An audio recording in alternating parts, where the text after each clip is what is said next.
Hey, it is me, Unapologetically T, and I am back with another poem. This one is called Girl Meets Boy. I would suggest staying to the end for a little piece of a backstory, but I'm gonna get straight into it. Girl Meets Boy. We found love in a hopeless place, where the walls closed in on us. Letters of flattery kept us close. You were lost, but could see. Even still, neither one of us knew just how lost I was, but I would stay with you and weather any storm. I threw my hands in the air and I let you show me something. We loved hard and long. We were dangerously in love, and it was me and you against the world. We were on the run again, Bonnie and Clyde style. Your ride or die that died 1,000 times. We didn't need the perfect love story anyway. I wanted to fix you when the darkness crept in. I flashed my light so bright until it eventually burned out. I was just a girl and you were just a boy, and I couldn't handle the world. And I began to dream of paradise. We both fell in love with dreaming of what could be, never really accepting the reality. I was bad at loving me. Put you on a pedestal for way too long. My heart began to only beat to the rhythm of your drum. I honestly thought you couldn't make it without me. But in all actuality, I couldn't make it without me. Catching you every time you'd fall, yet I was free falling without a bottom to fall on. They always said I would be better off without you, but they didn't know you like I did. Yet and still, you would choose the poison over me time and time again. You couldn't let go, so I did. Will we remember each other when everything ends? A lifetime of love and thrills, because forever just doesn't last long. I sit alone wondering if heaven got a ghetto, because that's where we'd belong. Now I'm loving me, but I'll always be missing you every step I take. It's been a long day, my friend. It's been a long day without you, my friend. But I don't have to wait to meet you at the crossroads, because you are next to me, guiding and protecting me. For a girl met a boy in a hopeless place and loved him unconditionally. And I did say I was going to give a backstory. I was about to end the video, but I wrote this poem, and I wrote this poem in pieces and segments. I wrote this poem like years ago, while my deceased partner, who I've been clear about and talk about on my YouTube channel, at the time he was alive, and he was making errands or runs, whatever you want to call it. And I was just in the car chilling, and I just started writing. I always write in my notes, and I wrote this poem, read it to him. He always loved hearing my poems. And it's funny how, like, when you look at reflecting on, you know, back then, and like this man used to always tell me, like, your poems are so great, you need to like share this with other people, like one day you are gonna share it. And I remember one time he told me, like, I'm gonna take you to like an open mic and you're gonna do it. And I'm just like, you know, I don't like being in front of people, you know, I don't like talking in front of people, like I'm very introverted, shy. And he was like, man, nah, you need to do this. So we never got that opportunity, and probably during that time I probably would have never took it anywhere. I probably would have just came to the open mic and just sat there and listened to everybody else. And but like, he really did used to boost me with that. Like, he used to be like, man, you need to rap this stuff. Like, and I still to this day, like, I do not know how to catch that beat. Like, yes, I can do spoken words with nothing under it, like no overlay. But like, it's like I kind of have like my own flow or whatever, but like I don't know how to mix it with beats and stuff like that. So that's another thing that like I'm thinking about, I might want to explore. But I'm just really into my authorship right now, just writing. If one thing I've been doing consistently in my life, it has been self-work, self-healing, self-love, and literally my passion has been writing. I write every day. Even when I don't post content, I'm still recording and writing. So literally, to say all of that, I wrote this poem, and me and him met while I was taking a jail class. I call it a jail class, but I was taking my capstone class for college, and I met him while he was incarcerated. And I used to be so ashamed of this story, and now I don't really give a fuck because it's my life, and everything happens for a reason, and it was no mistake that we met. At the time, we were perfect for each other. We were both wounded children navigating and finding our way. and I would never fucking regret him. And it's like I'm just getting to a point in my healing journey where I don't regret none of this shit, because like at the end of the day, I am who I am today because of my life experiences. And yes, I've had some horrific shit happen to me. However, I'm happy that is behind me. And I'm happy that I am learning to actively not repeat those same cycles, because literally those same cycles were repeating over and over again in my life. So I like to always pay homage to him, because I feel like he definitely was a person who kind of woke me up to, like, you know, I have these traumas, and you know, I need to do some work. Like, he wasn't just the sole problem. Like, I needed to do work as well. So the same way some people might have looked at, like, I saved his life, or gave him more time on his life, I like to look at it as he saved my life. He was a part of saving my life, because I actively had to actually, you know, put the work in. So but I made this poem for him. Half of it was for him. I think probably like the part after, I probably had stopped at the fix you part, because the fix you part is that comes from like Coldplay. The Paradise part comes from Coldplay. Like, all of this comes from artists, and it's still just uniquely put into my own words. Some of it is kind of like a verbatim line, but the way it is written is still uniquely about us. And I feel like it tells a story about our love and the tragedy, just the beauty in it too. Like, we really did meet in a hopeless place, and boy, did we figure out how to make time fly every time we were in those dark spaces. Because even after he left, you know, being incarcerated, we had so many dark spots in our life, and we overcame it together. That's why I have this tattoo. We had matching tattoos, a purple heart with the lifeline, because we felt like we had been through war and back, and we were wounded in war, and we were wounded in war. And I want to say we were wounded in the war of love from each other, love from our family members, love from our friends. We have done, you know, things to each other. We had done things to other people, and other people had did things to us, and still we were still standing and showing up every day trying to figure this shit out. So that was like our little ode to, you know, the military's Purple Heart, but it was like the ghetto's Purple Heart. like we are fighting this spiritual ghetto ass war and God, with God, and in the army of God. Like, we were trying, and like a lot of people looked at him like he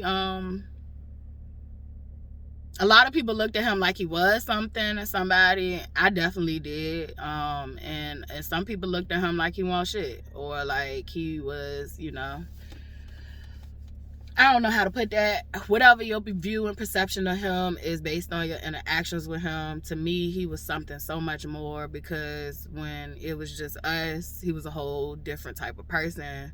But however, you know, in the end, he did lose his life, and I am deeply affected by that. Like, I think that was like one of my hardest grieving cycles I've ever freaking had. And it was like I was constantly being reminded that I would not be able to ignore that grieving cycle, because I will ignore a grieving cycle. Like, leave me alone. I don't want to be bothered with your messages today. But yeah, I couldn't ignore that one. That one hurt. It hurt. Like, all of them, all the deaths I experienced have hurt, but that one, it felt like it hurt in so many ways, because it was like a moment of transformation for me that I wanted. But grueling pain, and I'm still working through this. Like, I don't like when people assume that because I'm speaking level-headed, I'm just intelligent and wise, but I'm still, at the end of the day, I go day by day figuring out life for me. Life has changed for me. It'll never be the same for me. Like, it literally has changed for me forever. So I'm every day waking up, actively choosing to be here and show up for myself and my child, and that's all I got. That's all I got energy for right now, is to actively show up for me and my child and that goddamn dog I have that I be thinking about rehoming. Like, but I feel like I can't rehome, but I might need to. So it's just us three that I can actively show up for right now. But yeah, so I literally finished up that poem for us, and it's like, yeah, it's like embracing that he's no longer here in the 3D, but I definitely get signs and synchronicities.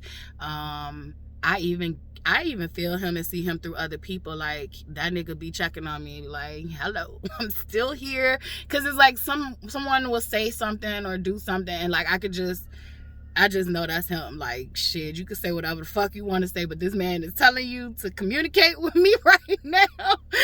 Just because I need some communication. And I see that in some loved ones that's alive or passed away. Like, I believe in, spirit, and I definitely feel him around me all the time.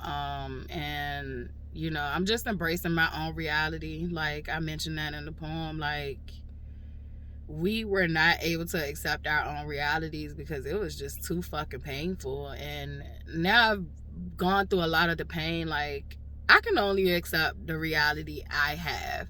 And maybe this will be on, the rest will be, like, I'm going to put the whole video on YouTube, but maybe for Instagram, I'll just put the poem and tell you to go check on YouTube for the rest. But yeah, like, so, I don't know. This has been a journey for sure, and I've made a lot of, like, I'm not gonna say mistakes, because I feel like everything you do leads you to where you're supposed to be anyway. So, but I will say this, I've had some people in my life that literally were very loving to me, wanted to help me, and yes, I did push you away. I don't regret any of the things I've done. I'm getting to that point where, like, I just can't regret my actions. I went through extreme abuse, and with even going through extreme abuse, I still showed up as a pretty fucking great person. So I'm gonna give myself credit for that. However, I will say that I am learning from the things that I did not like. So if I did push people away that literally, were genuine, wanted to love me, I don't feel like you should take that personal. I was going through a whole fucking lot. And what I really did need was space to focus on and love myself. And that's what I'm trying to do. No matter my environment, none of that shit. Like, I'm going to focus on and love myself, because that's all I got. So, yeah, Girl Meets Boy is definitely a poem I will always cherish. It's just, I will always cherish him. We went through some shit. Had he still been alive, I don't know if I would feel these same sentiments unless I was actually actively able to move on from him without him, trying to come for me. And so... And I've been clear about that. Like, in the end, things had got, like, the shit you see on TV where, the partner is possessive and don't want to let the other person go. However, I've also been adamant, like, that in the end, he wasn't himself either. He was not himself. I don't know who the hell he was. I don't know what it was. I just saw pure fucking evil. Like, I would look in his eyes, there was no sparkle, no light. It was just complete darkness. And I'm a type of person, like, I look you in your eyes, I can see it. And I couldn't see him anymore. And and his actions were very much like pushing me away. And so in the end, it was very fucked up and confusing for me.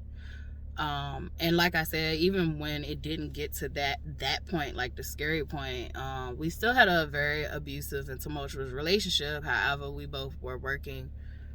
We were both consenting adults that were working to like figure things out. And but things just did not work out like that in the end. I do feel like he did get to find peace after he passed away. I could feel it. I could feel that, you know, he had made peace with God, and I thank God for that, because if anybody deserved peace, he did. He really truly did deserve peace in the end. He was not, at his core, who he really was, he was not a bad person. Life got the best of him, like it does a lot of these people. And like even with my abusers, I see that like life got the best of y'all. Like y'all are abusers because y'all were abused.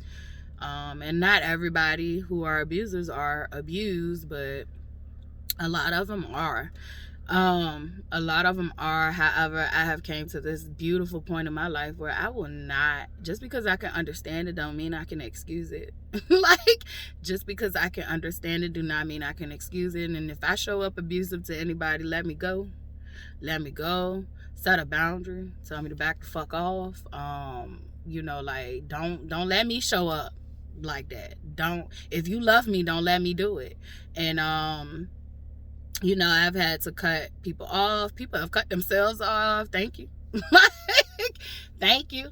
You make the process a lot easier when you do that. So yeah, I'm just sharing a piece of me and my growth and my healing with you. I do not want nobody to think I am perfect, because I speak well and I articulate well and I have a lot of wisdom. I do. I have a lot of wisdom. I have a lot of intellect. However,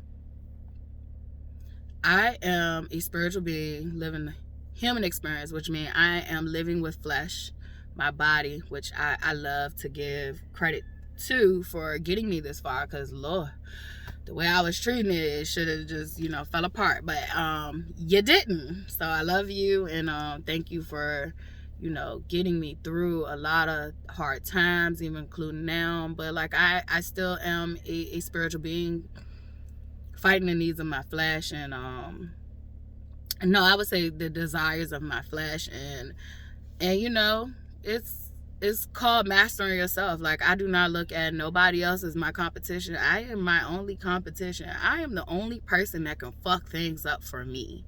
I am the only one. So why would I be in competition with anybody? I'm not trying to be in competition with nobody.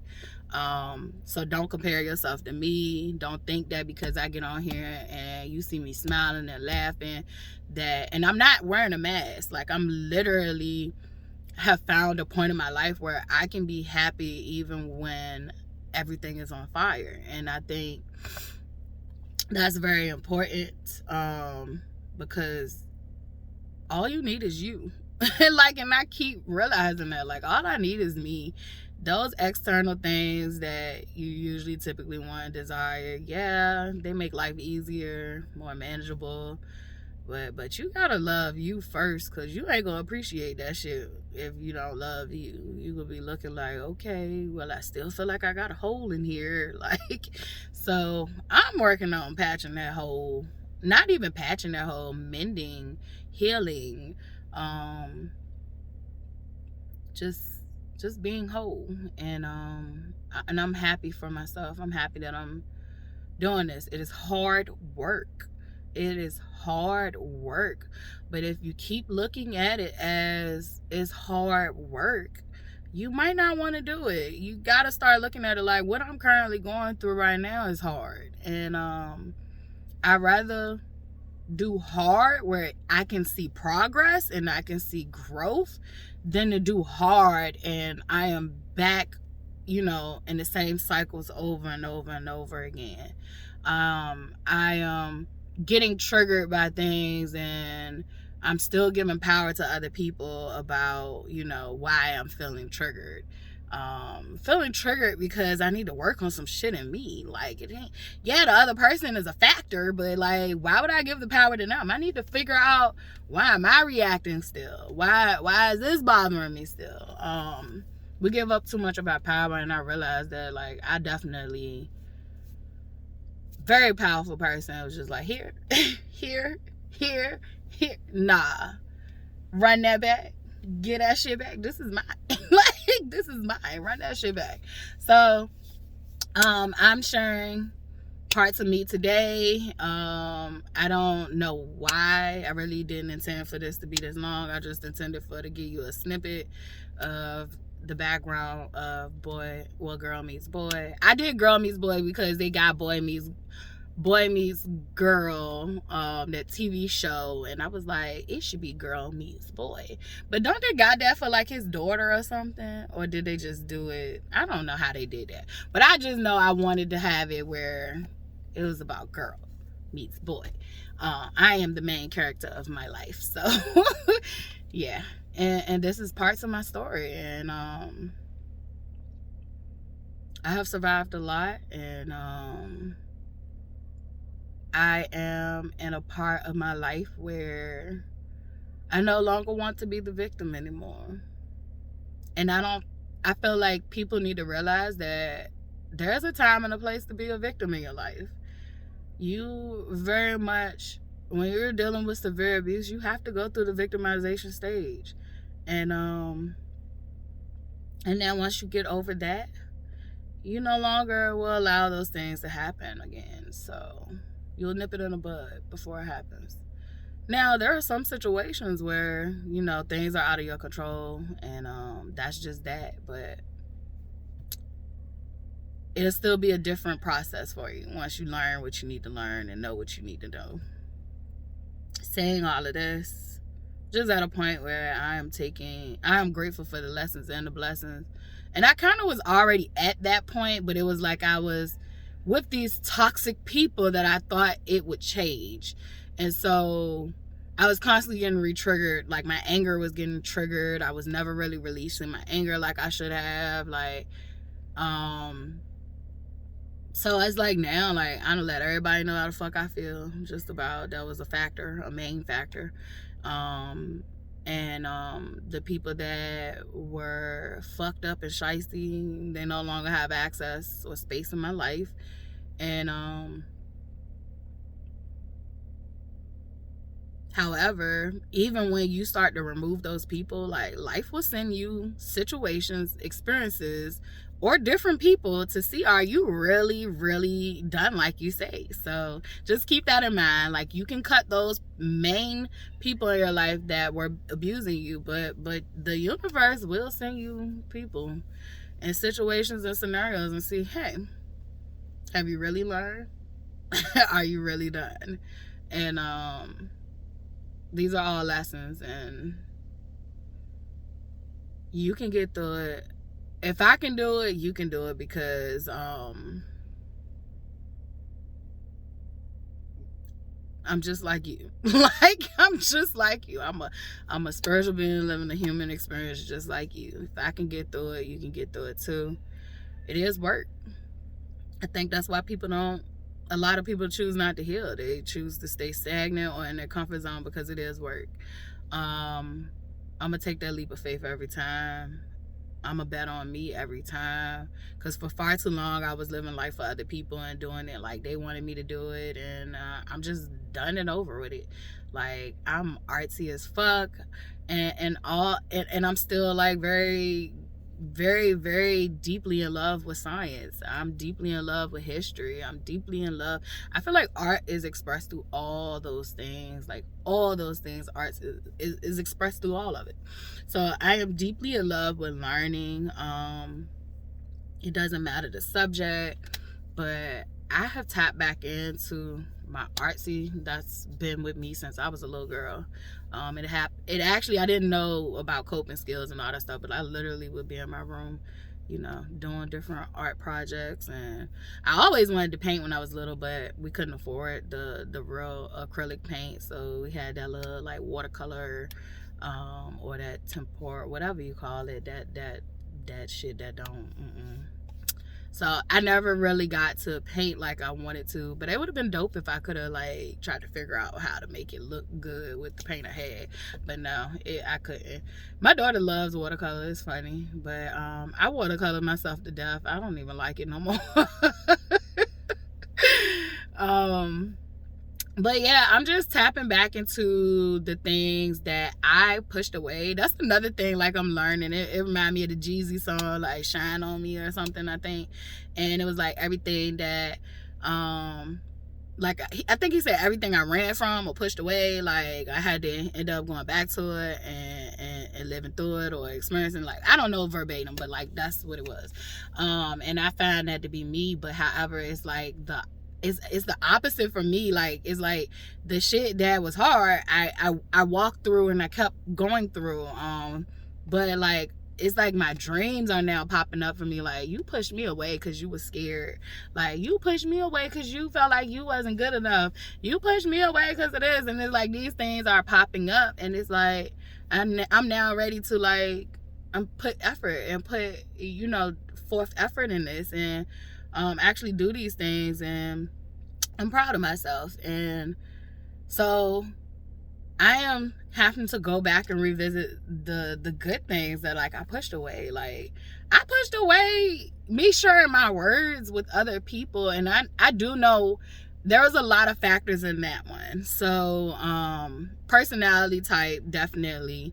I really don't like public speaking. However, all the time people told me I was good at it. And I say a lot, but I don't give a fuck. You just gonna have to and black girl. Like, it's just what it's gonna be. So I was always told, though, like, when I did it, like, I remember being in plays when I was little. I would always, like, remember them lines. I always wanted to be an actor when I was little. I wanted to be a model when I was little. Like, I just wanted to be all these different things, and some of these things I got to be. I wanted to be a teacher. I am a teacher. You could never take teaching away from me. I am a natural born curious learner, and once I learn what I learn, I love to share it with others. Like that, I don't want to keep it as, I want to share it with you. I want to share it with the world. Like, did you know what I just learned today? Do you want to learn it too? And so I wanted to be a teacher. I actually got to do that. I wanted to be a doctor, which is a healer. I'm literally doing that, but it's just not in the societal norms. I am literally a healer now, and I always was. I was always a healer when I was a little girl. I was always an advisor. I got to be an advisor to my peers. Like, people always, I do not know why, but people always came to me and told me their shit. Like, and no, I did not go spreading that shit to everybody else. Maybe, like, when I was young and starting out, I had to learn some lessons about, like, this shit is their shit. But you learn that quick when you black and you grow up in the hood. You learn that quick. So, like, but people used to share with me, and I keep y'all shit separate. Like, literally is the peacemaker. Naturally, I do not like conflict and confusion. Like, I don't like it, but I got used to it, so I ended up liking it in other aspects. But when it comes to, like, gossip and all that shit, I do not really like that shit. So now venting, I feel like venting is different from gossiping, but people always came to me to vent. So you usually give out advice after venting, and sometimes people just don't even want advice, they just want to get it out. So you had to be, you know, knowledgeable of, like, what people wanted and expected. Like, I don't know, I just always was tapped into the healing. And then, like, I do Reiki. I always lay hands. That's what I call it from my culture. We would lay hands. Like, you lay hands. What do you think kissing the boo-boo is? Like, kissing the boo-boos for your kids. Like, literally, that shit was naturally in me. I literally, when you get hurt, you naturally hold that spot that you're in. So I wanted to be a doctor. Literally walking in my healing path. So I like to say that, you know, I've been running from the things that actually would be things that would make me happy. And I'm seeing that, like, oh, these things literally do give me joy. Just all the spirituality stuff. Religion was always a passion of mine. Religion, spirituality was always a passion of mine. And it's funny because I literally went to college and took one class and was like, yes, this is it. This is what I should have been in college for. However, I kind of cheated myself out of looking at that in a further aspect. I just looked at it like, I love learning about this. I'm going to get this degree. But I don't know what I'm going to do with it. And look at me here today. Like literally, you know, transforming that degree and my knowledge that I learned and continue to build on into something beautiful that will help others. It's so many things. Like I wanted to know. I wanted to draw, paint. I just wanted to do crafts. Like literally, I'm even gonna consider trying to do crochet again. I tried crochet when Charlotte was like in utero. She was in my stomach, and I tried it, and it was just like, at that moment in time in my life, I was like on the go. I was on the go. I couldn't sit and do that shit. Like it was fucking me up. Like, but it's like now I done came to a level of peace. Like I'm not exactly where I think I'll be next year, but like I've come to this state of peace where I am now, and it's like I literally probably could just sit and do this and you know, just sit and chill and be with myself and think my thoughts and be in my own head, and instead of just being outward or, you know, in someone else's head, I can just be with me, and it won't scare me or make me feel like I gotta get up and do something to distract me. So I am gonna start trying to get back into that, and I definitely want to get back into it because if I have kids, like I used to sew when I was younger. Like I was a teenager. Like my mom was like, what do you want for Christmas? I was like, I want a sewing machine. Like I'm 15 or 16 years old. Like kids my age want to ask for that. Like, and I used to sew stuff. I used to decorate my pants, my shoes. Like I definitely was like very artsy. Do I think I will probably make a career out of that? No, but I definitely found joy and peace in those things. Those were coping mechanisms for me that were positive. It was my time and my space to create, to be and sit with myself. And even though I'm in my head, I'm not, you know, like stuck. I'm doing something, but it's just with me. And so I love that I'm returning to that.